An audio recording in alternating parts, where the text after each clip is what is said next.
hearty welcome to Grandma's Wealth Wisdom with your hospitable hosts, Brandon and Amanda Neely. This is the only podcast for strategies to grow your wealth simply and sustainably, like Grandma used to.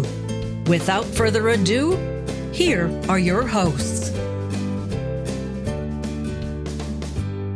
Hey, I'm Brandon, and welcome to Grandma's Wealth Wisdom, where we work with you to build wealth Grandma would be proud of. And I'm Amanda. We're excited today. We're continuing the interview we started with Glen Hahn of glenhahninsurance.com. If you want to go ahead and check that out. He is going to share in this episode about 6 different ways you can cover the cost of healthcare. Actually, this is episode 32 in the number of episodes. I can't believe we've done 32 episodes already. It's crazy. Well, and they're only getting better, I think. So 6 different ways to cover the cost of healthcare. And he also shares how to contact him if you want to just have an ear to listen to, someone to bounce ideas off, someone to do the research for you. He has that promise that he serves first. He will tell you if he can help you, and he'll tell you if he can't help you. And he's really clear about that. So he covers a lot. I want to jump right in so to make sure we are able to fit in everything that he shares. So I can do my part, right? I can educate, cajole, threaten, whatever, to impart knowledge or perhaps encourage a change in mindset. But you have to do your part too. I mean, if you think about healthcare in the US, just think about your own experience with healthcare. You walk into a doctor's office, you hand them an insurance card, you are purchasing services that you have no idea what they cost. And then you go home and you wait for the surprise bill in the mail. I mean, who buys anything like that? It sounds insane. Nobody. Yep. Nobody. Yep. We've been conditioned to operate in this manner, and it strips you of knowledge and power. And when you're ignorant and powerless, you get what you get, right? Yep. You get these big surprise bills, you get ever increasing expenses. You know, I keep seeing the percentage of income that goes to health insurance, which is different than healthcare. And it's astronomical. You know, I work with people every day who's like, yeah, my insurance premium's $2,000 a month. And I'm like, okay, that's insane. You know, That's more than a mortgage payment for most people. Right. So what are you doing? Why are you doing that? Oh, I have to have health insurance. At $2,000 a month? Maybe not. You know? Yeah. There's other avenues. And I'm not saying, everybody listening, do not go out and jettison your health insurance and be unprotected.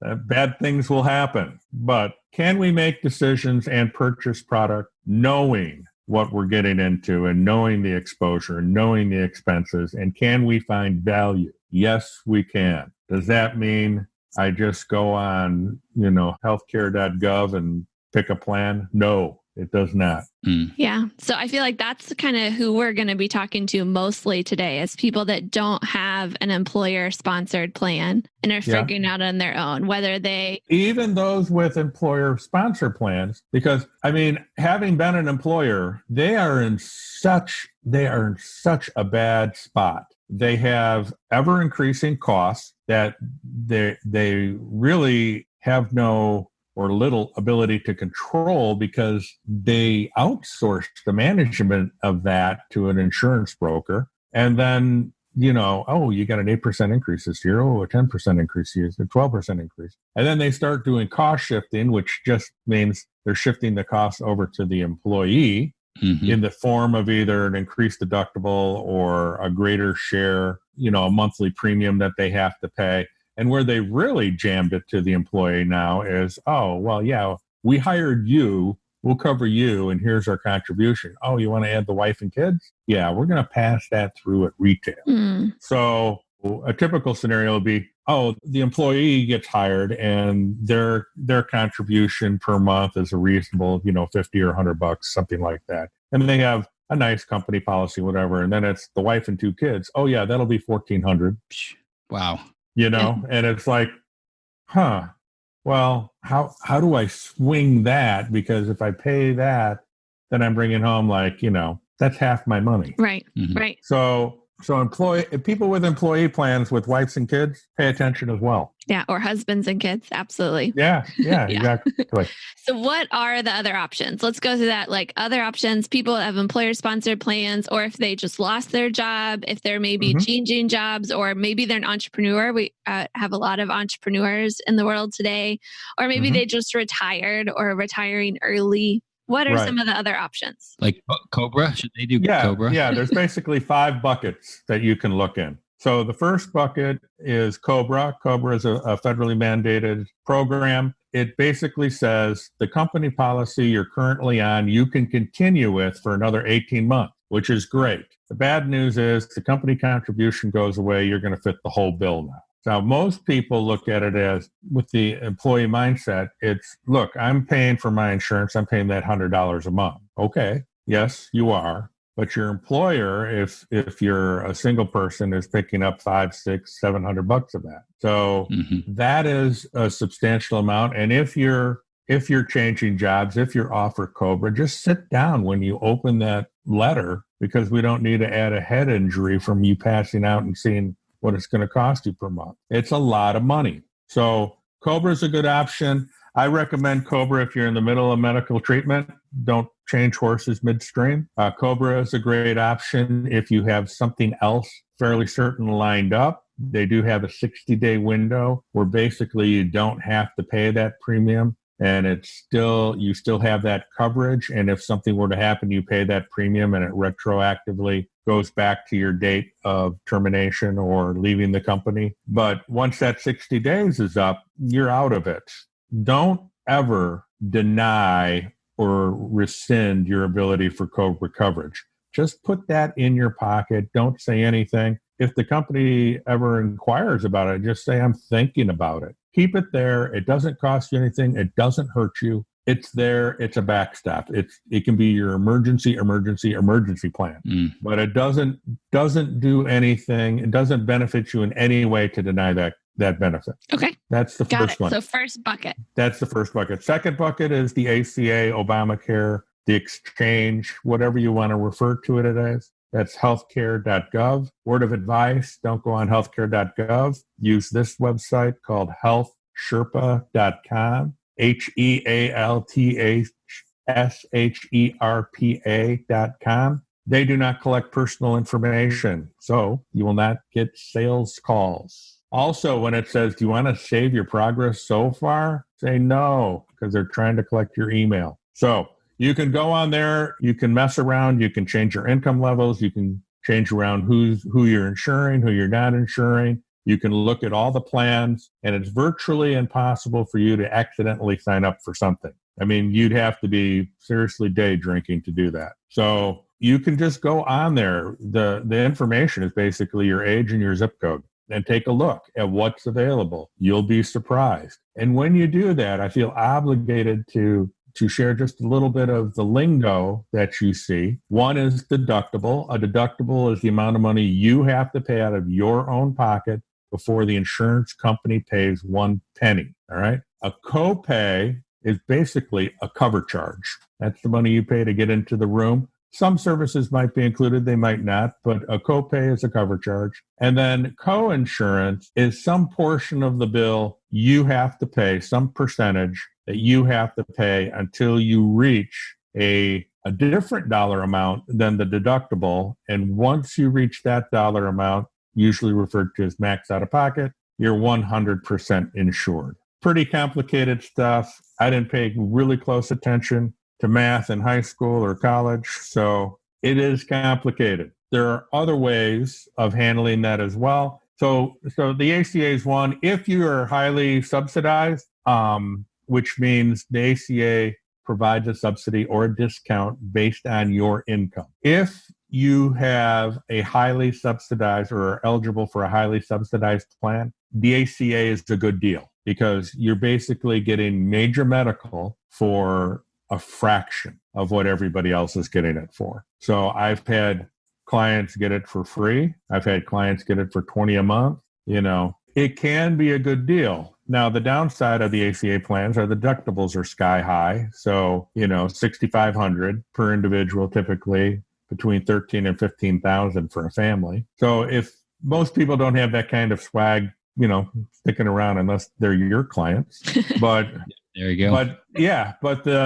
But the difficulty is then, okay, I have insurance, but I can never go anywhere or see anybody because I'm functionally uninsured. I have to pay out of pocket for all my services, and it just makes it difficult. But the ACA, again, if you go on the Health Sherpa site and you see you qualify for a large subsidy, that's a great building block, right? Okay. That will provide you that, I call it the high level fighter cover, right? You've got, in case something really bad happens, you're covered. So the specter of medical bankruptcy is greatly diminished. So the third bucket is the private market. And the private market consists of individual companies, insurance companies who will offer plans that are not ACA compliant. And what ACA or Obamacare compliant simply means is they have the 13 essential health benefits that Congress people decided were essential. Everybody needs these. So, Brandon, you're going to pay for, pediatric dental, even though you're not a pediatric, right? Yeah. Right? And you're too young to have a colonoscopy, but you're going to pay for that because that's essential, right? Mm-hmm. So the private market just says basically, hey, accident and illness, injury and illness. That's what we're going to cover. Some plans will include the wellness component, but they typically don't have, say, psychiatric or drug rehab or other mental health or serious like mental health coverage. They'll usually have prescription coverage, those types of things. They're good plans. The problem with those, like half of those are underwritten, which means you have to medically qualify. But if you medically qualify, you get a discount. So my clients who qualify for underwritten plans typically save 30 to 60% compared to an unsubsidized ACA plan. So that's a pretty good deal. The family, I'm working with a high school friend of mine, and her and two daughters with a large colored, blue colored insurance company is spending $2,200 a month. And the private market plan that we're going to put her in is around $900. Wow. That's less than half. Yeah. And it's actually better coverage too, better network, better providers, because the ACA, in Chicago anyway, a lot of the bigger providers don't like participating in those. Mm-hmm. So Northwestern, for example, she worked with us and puts that extra money into it. Yeah. Well, exactly. There are much. I was actually angling toward like, hey, send it my way, but only because I've known her since high school. Yeah. But there are much better things that you can be spending your money on or investing in than paying an insurance premium in healthcare. Yeah. Mm-hmm. Much better. Yeah. So the private plans are an option. If you're young and you're healthy, that's pretty much the way to go. Mm-hmm. If you have a pre-existing condition, depending on what it is, there are guaranteed issue plans on the private market, which typically just mean that you have you're going to get the policy no matter what. But the caveat is your pre-existing condition isn't going to be covered for hospitalization or surgery for a period of time, typically a year. Those plans are great for, say, somebody with a well-controlled pre-existing condition like, I don't know, type 2 diabetes. I take a pill every day. I diet and exercise. It's under control. I don't have any real risk of, hospitalization or surgical intervention. Those plans are going to be a good option for you to consider. That's the third bucket. The fourth bucket is... Can I ask a quick question about the third bucket? If someone wanted to look for a private market plan, do they need to work with someone like you to help find that? Yeah. Well, you can go online, but boy, the second you go online, you're going to be like every insurance agent's best friend ever. Yeah. You're going to have, if you're lonely, go online, fill out an insurance request form. Yeah. You'll have 100 phone calls the first day. No problem. Yep. Or more. So no, don't go online. Don't fill out a form. Never. Or make up your name, make up an email account that's different than your real one and look that way, because I'm telling you, if you go online and you fill out a form, you are going to get hammered calls. Good word of warning there. Yeah, don't do that. Don't do it. And tell your friends not to do it. Tell your enemies to do it, but don't tell your friends to do it. Okay. So it's best to work with somebody who is knowledgeable in the field and has access to those. Okay. So one phone call going out versus 200 coming in.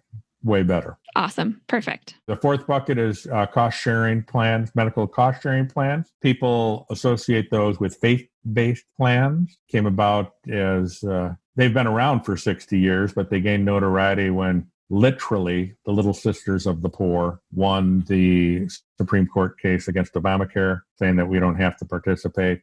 They work kind of like insurance. The only technical difference between insurance and medical cost sharing plans is in insurance, the insurance company assumes fiduciary responsibility for the bill. And in medical cost sharing plans, the patient retains fiduciary responsibility for the bill. The medical cost sharing plan just pays the bill. Okay. So Yep.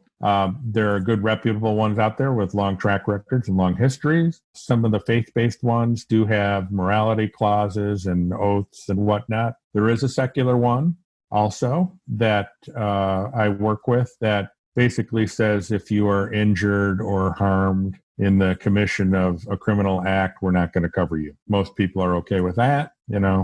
Hey, if I get shot robbing a liquor store, you're not going to pay my hospital bill. Okay, got it. I'll avoid that behavior. Mm-hmm. And then they'll say something like, I strive to make good choices, which, we all strive, right? Yeah. So those are typically somewhere in the price range of a private, a discounted, healthy, private, underwritten plan. They have a little bit different deductible type situation. They don't call it a deductible because it's not insurance. They call it an unshared amount, meaning this is the amount I pay personally. The rest of it is shared. And those range anywhere from $500 up to, $5,000, but it's per medical incident. So if Brandon's up on the roof cleaning out gutters and falls off the ladder and breaks his collarbone and goes to the ER, and he has one of these plans, and he has the $500 individual unshared amount, he knows he's going to be out of pocket $500. Everything else is going to be covered or shared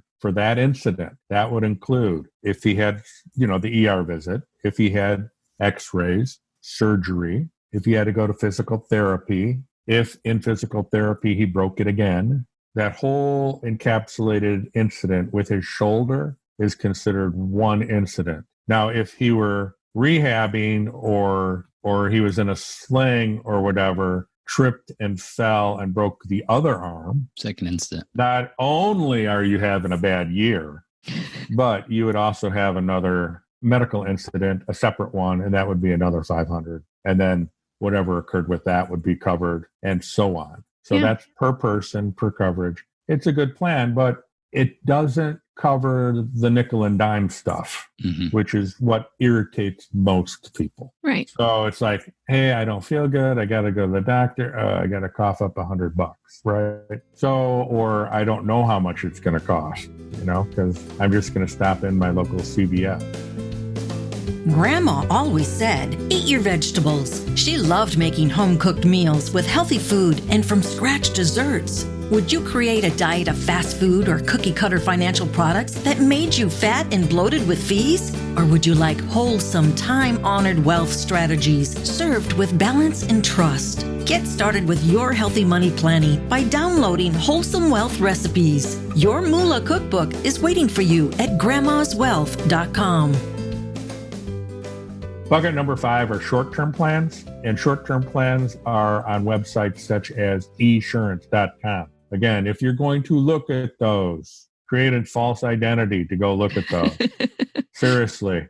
And look up the address for Wrigley Field. Use that as a nod to the Blues Brothers. Come on. Do not put your personal information in. Take a look at those. Short-term plans have their place in the marketplace. They have their utilization. The problem with those is they're 90 days in length. And if something happens to you in that 90 days, you now have a pre-existing medical condition. They're not going to redo for the next 90 days. So they're great in October, November, December, because during open enrollment, no matter what you have, you can always get in on an ACA or Obamacare plan. You know that, as long as it's open enrollment. If you're in, almost June 1st, you have it, okay, you're good till September. But let's say June 15th, you're diagnosed with cancer. Your chemo treatment's going to be 6 months. You're uninsured from October, November, December, because your Obamacare plan is not going to kick in until January. So you're paying the costs then. So they're there. They serve a purpose. Just be smart about it.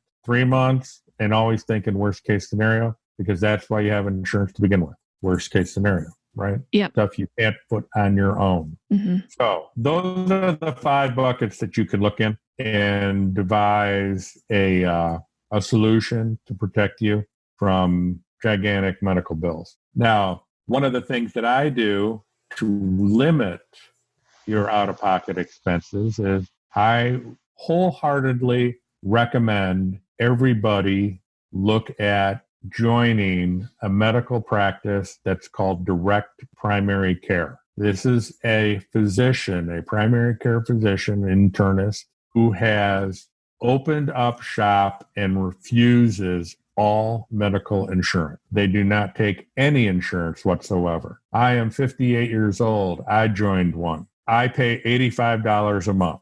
For that, in exchange for that $85 a month, I have unlimited access to my doctor. I can call, I can stop in. If I don't feel well, I have same day or guaranteed within 24-hour access directly to the physician. Now, my dad was a doctor. My mom was a nurse. I had the same primary care doctor for 15 years. I joined this new one in December of 18. I have seen her more and have spent more time with her than my previous primary care physician of 15 years. They have time to see you. They have time to figure out what's going on because they limit their practice size. Her practice size is limited to 300 people. A fee-for-service physician, my other primary doctor, her practice size was 3,500 people.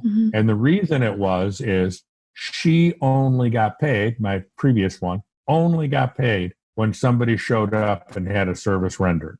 My current one gets my $85 a month, whether I see her 100 times or one or none. So what I like about this and what you need to consider as a consumer is working with people whose incentives are aligned with yours. My previous primary care doctor, was a great doctor. I really liked her, but the incentive and her time constraints, we've all had this experience with, you get 15 minutes of the doctor's time. You typically get a prescription. If you're not okay in 2 weeks, give me a call back or come back in, right? Yep.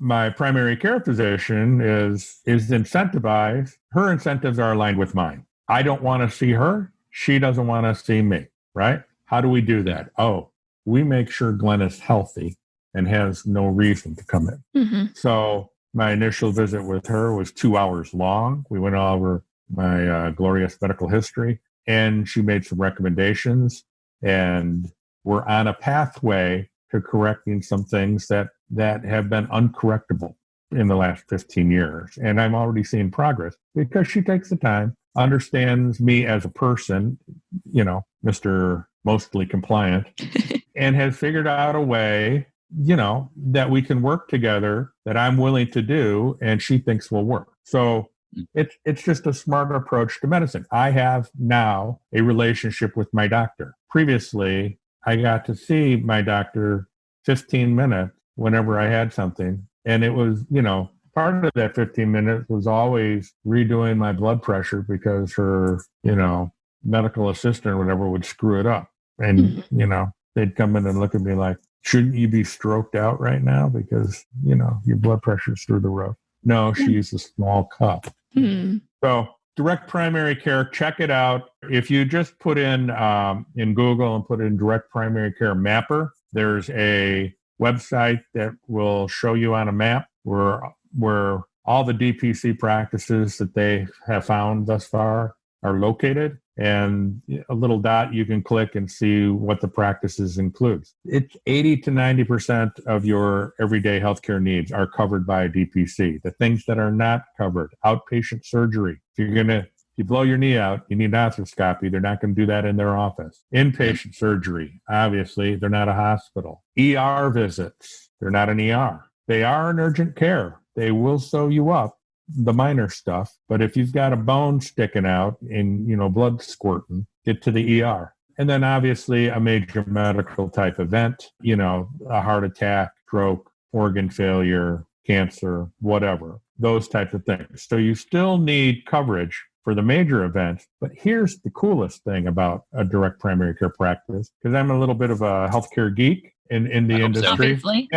Yeah. Well, I watched the metrics, right? And metrics are simply the performance measurements of how things are working, right? Mm-hmm. So if you belong to a direct primary care practice, you are 54% less likely to be hospitalized, and you are 73% less likely to visit an ER. Now, if you think about it, well, one, that's impressive, and two, nobody wants to go to a hospital and nobody wants to go to an ER. Two very expensive places to go to, especially the ER. Yep. But the nice thing is about that is, I get in because it's $85 a month, no matter how many times I go in. So if I don't feel well, I'm calling doc. I'm going in. So my little stuff never becomes big stuff. Yep. Never. Look at those. Everybody, regardless if you're on a company plan, if you're on Medicare, if you're on Medicaid, no matter where you're at, look at that. They're affordable. Young people especially. I mean, you're young, you're healthy. Check those out. Very cost effective, less than your gym club membership, and more beneficial to you. They'll do your physical exam. Now in Illinois, docs can prescribe and deliver out of their office. She saves me a trip to the drugstore. I also get my prescription medications at her cost. It's direct transparency, right? Mm-hmm. So they're very transparent.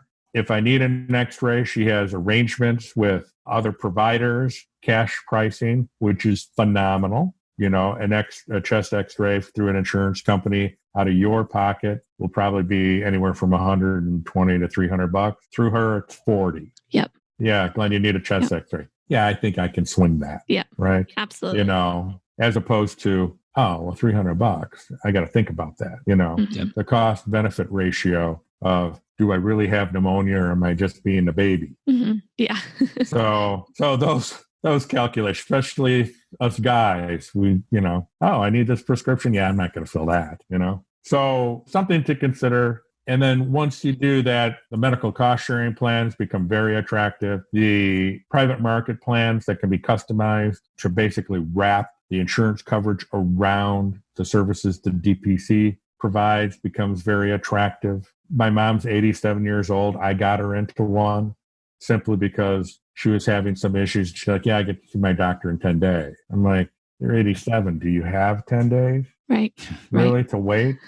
Yeah. So we got her into one and she can get right in. And she's not sickly. She's not ill, but it's just, I'm looking at it and I'm like, okay, this is ridiculous. Mm-hmm. Why is this 87-year-old woman having to wait 10 days to see somebody? Right. So this has been really helpful, Glenn. Thanks so much for sharing the 5 buckets that you went through. And then you kind of added that 6th in there with the direct primary care. Yeah. It's definitely something I've looked into before, but I want to come back and revisit that there wasn't a doctor that was doing that I felt comfortable with going to when I was looking before, but I know more and more doctors are switching. So I need to go back. They double every year. The number of practices double every year because the doctors have figured out, hey, I don't have to practice medicine based on what the insurance company tells me. Mm-hmm. I can develop a personal one-on-one relationship with a patient, which is important. It's the art of medicine. It is not the science of medicine. So that sounds like it's going back old school. No, it needs to because I know both of you some. I would not presume to know how to cajole you into healthy behaviors or treatment patterns or whatever without spending a vast amount more time with you. Yep. You definitely can't make me do anything. Nope. I mean, it's just, it's sad and funny at the same time. But part of the reason I chose my direct primary care doctor is she has 5 brothers. So, Mm-hmm. she can handle me no problem. Yep. It's like, oh yeah, you're just like my second brother. Right. Remember that. And that's actually a good point, that when you're looking for direct primary care, you can find a doctor that will like align with what you need or what your values are. Whereas like you call a hospital or a clinic, they're just going to assign you a doctor. Maybe you could look at their areas of specialties and say, I want a doctor that specializes in cardiac issues, but really you don't get a choice. Yeah. Or do you even really need a cardiac? Right. It's kind of like, if we all looked on WebMD, we're all dying of something. Yeah. We can find whatever it is that we're most afraid of. Oh no, I have that symptom, right? Mm-hmm. So, just there is a lot of value in a personal relationship with a doctor. There is a lot of value in the ability to access them when you need to, right? A lot of it is just peace of mind. Yeah. Right? So, and they do all the whiz bang stuff now too. Like I was driving down to see my kids in Louisville. I had this thing on my leg. I'm like, oh, is that a spider bite? What the, it's itching. It's driving me nuts. So I call up the doctor's office. They're like, yeah, take a picture of it, send it over. I'm like, well, I'm going 80 miles an hour. Perhaps I should find a rest area and do that. Right. So I take the picture, send it over. I have a prescription waiting for me in Louisville when I get down there. Awesome. So I don't have to wait to come back and see her. It's what we've come to expect as customer service and not instant gratification, but instant service, right? I think like in general, we want this in every area of our lives, but healthcare, we think it's different. Yeah. And I think we need to come back to some of that and find people like yourself who understand what we want as far as individuals, knowing we need healthcare. Like that's a need, knowing the cost is going up like crazy.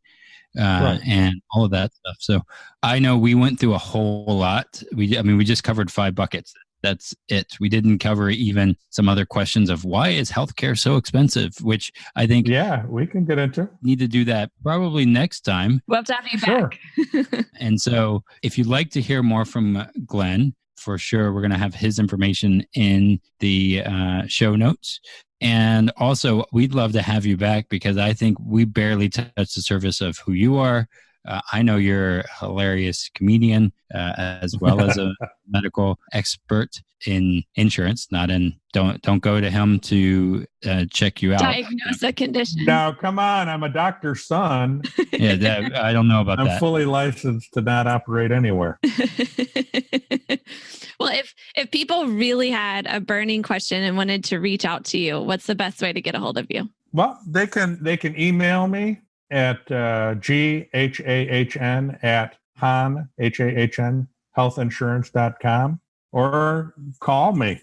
My personal cell phone is 630-205-1544. Make sure when you call me, you put it in context. Tell me you're, with Brandon or Amanda, so I know where it's coming from. And so I'm extra nice to you. Right. Just kidding. I'm nice to mostly nice to everybody. And then I'm happy to answer questions or help you out. Or, if you're in the best place you can be, I'll tell you that, right? Mm-hmm. If there's some place better you can be, I will tell you that too. And if I can help get you there, I will help get you there. If I personally can't get you there, I'll tell you either how to get there yourself or somebody who can help you get there. Awesome. That sounds great. I love referring people to you because I know that, and that's how we work as well. Yeah, 100% transparent on my end. So you get all the options, not the one I think you should have. Now, I may tell you which one I think works best for you and why, but it's your choice, and you're going to have probably not the 5 buckets, but at least 4 of them, because I'm not going to talk short-term plans this time of year, unless there's really compelling reasons to talk those. But you're going to have 4 to look at for sure. And then we can deep dive into whichever one either you're most comfortable with or whichever one is going to fit your particular circumstance best. Cool. Well, we will have you back on another interview for sure to go deeper into how you're going to get into Congress. And no, I'm either going to be a benevolent dictator or nothing, Brandon. Come on. I want a cool hat and a robe. Oh, there you go. We could do that. Maybe at the next chat at 8, I'll bring you a cool hat and robe, and that'll be fun. Poobah. No, Friend of Humanity. That's a good title. We'll call you Gandalf too, or something. The tiny friend of humanity. Yeah, tiny friend of humanity. Yeah, that'll work. Good. Well, thanks again for joining us, and we'll look forward to seeing you again soon. Great. Thank you for having me. So to recap, Glenn talked about 6 different ways to cover the cost of healthcare. He talked about COBRA, talked about the Affordable Care Act / Obamacare / the marketplace, and the website there to research that without having to give away your personal information is healthsherpa.com. Then he talked about going into the private market, figuring that out yourself that way. And then we talked about cost sharing plans, a little bit of an insider scoop. Brandon and I participate in a cost sharing plan. We have got some great stories, including, as most of our listeners know, we had a baby last year, and the entire process, the prenatal care, the labor and delivery, all of that, we were part of a cost sharing plan when we went through all of that. And Glenn talked about the personal requirement, kind of like a deductible that you personally are obligated to pay. One of the cool things about the cost sharing plan that we're with is that if you can get a discount from your provider, so we got a cash pay discount because we paid cash up front, they give you a discount because they don't have to cover all those administrative costs, right? Of billing the insurance and all of that. Yeah, we used our policy for that too, right? Somewhat, yeah. So, and if you don't know what Brandon means by using our policy, you need to schedule a call with us so you know what he's talking about there. But because we got that discount, we actually had no personal out-of-pocket amount that we had to cover first, no deductible, to use insurance language, even though it's not insurance. And so 100% of what we paid for all of that care, prenatal, labor and delivery, everything was covered through the cost sharing plan. And we did not have to pay anything out of pocket, which was a really cool experience. I don't know anybody that's had a baby that's had that similar experience unless they're also with a cost sharing plan. So it's number 4. Number 5 was short-term plans, and he talked about some of the reasons to use them or not.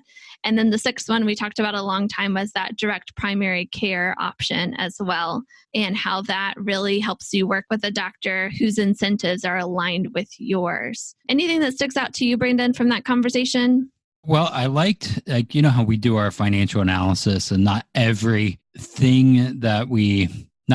fits for everybody, right? You can't just give them, hey, this information is gonna fit for everybody. That's a lot like in the healthcare world. A lot of times people think, well, everything is one size fits all. Saving for retirement, one size fits all. Doing all this stuff is one size fits all. And so to figure out which bucket that you most align with your values really helps me to think, oh, well, this is where I would fit and what works alongside those ways. So that I felt like that was very similar to what we do.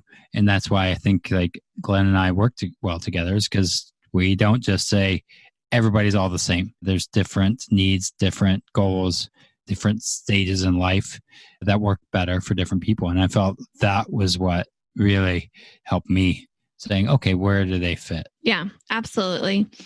He used a really good phrase that I think is the goal of using whatever these buckets are. And the phrase he used was peace of mind. You want to know, no matter what happens with your health in the future, that you can have peace of mind that you're able to meet the challenges. So for some people, having a high deductible plan is fine. They know that they've got the peace of mind they can cover that deductible if they need it, and actually having the lower monthly cost makes sense for them because they're fine with that. Other people, that would not give them peace of mind and they need to figure out something different. So I think that if you're going to talk to Glenn, if you're going to work with somebody else, if you're, whatever you're thinking about in terms of your healthcare and how you're going to pay for it in the future, I think coming at like, how do I get to the place where I have peace of mind that no matter what happens with my health in the future, I've got a plan of action. I think that is like a good goal to reach for. Yeah. I think that's, again, why the financial piece and the health piece go hand in hand, is because it's all about getting a peace of mind, not just now, but in the future as you reach 60, 65, 70, 80, and passing that peace of mind on to the people around you. So yeah, to your grandchildren. Yeah, that's why we titled this. That's why we had him on, right? So right, absolutely. Cool. So if you found some value from this, let us know. Leave a review. Reach out to Glenn at the phone number that he shared, or on his website, Hahn. Wait, what is it? HahnInsurance.com. Let me make sure I get that right. Well, and while you're looking that up, it will be in the show notes. It will have several of the links in the show notes. So this will be a great resource. We might actually have a PDF, who knows, with some of that information. It's HahnHealthInsurance.com. Thanks. HAHN healthinsurance.com. Or go back in the episode to where he shared his phone number and give him a call. I'm sure he would love to hear from you. Just remember to tell him that you heard him on the Grandma's Wealth Wisdom podcast, so he treats you extra special. Oh yeah, I'm sure he treats everybody. I mean, that's anyway. That's Glenn. Yeah. So until next time. Oh, wait. Oh, wait, what? In the next episode, we're going to be having another interview of another person that's going to drop some awesome value and share another area of expertise. And so be sure to tune in next time for more wisdom related to your money and what you do with it. Yeah, I'm excited for that interview too. We're not going to tell you who it is or what they're going to talk about because we don't know yet. We have some ideas. But nothing's confirmed yet. So therefore, you know as much as we do in some regards. So until next time, keep building your wealth simply and sustainably for your own future and the future of our grandchildren's generation. The topics presented in this podcast are for general information only and not for the purposes of providing legal, accounting, or investment advice. On such matters, please consult a professional who knows your specific situation.